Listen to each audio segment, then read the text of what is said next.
Miserian tuan hi Ling le sau in khabi lam asi Se mo hoi do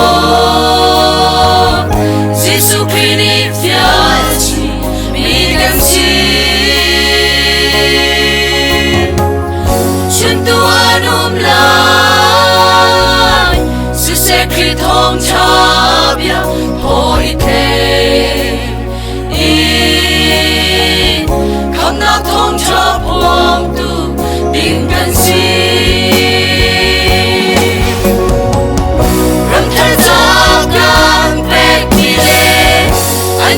Zagan Jami Jesu Christiani Au Sibila Muina Tung Saldang Miterau Alwa Tonaka Santulau Impeti Nausi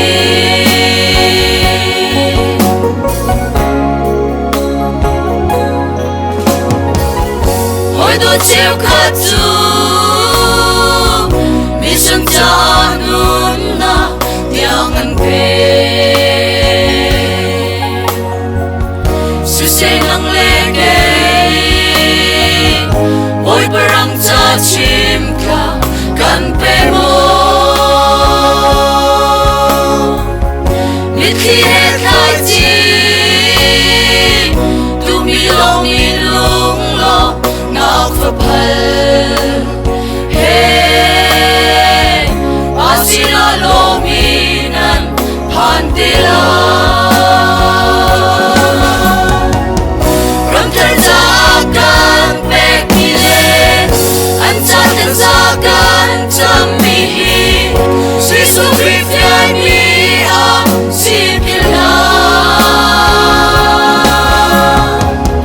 Muina Tung Saldang Miterau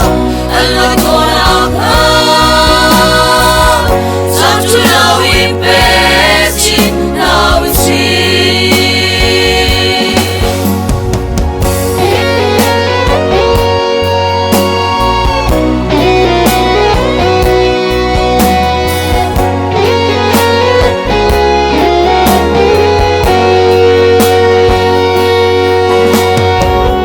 Miserian tuan hi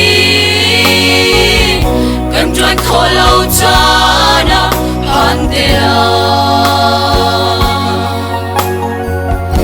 Atu hi chan cha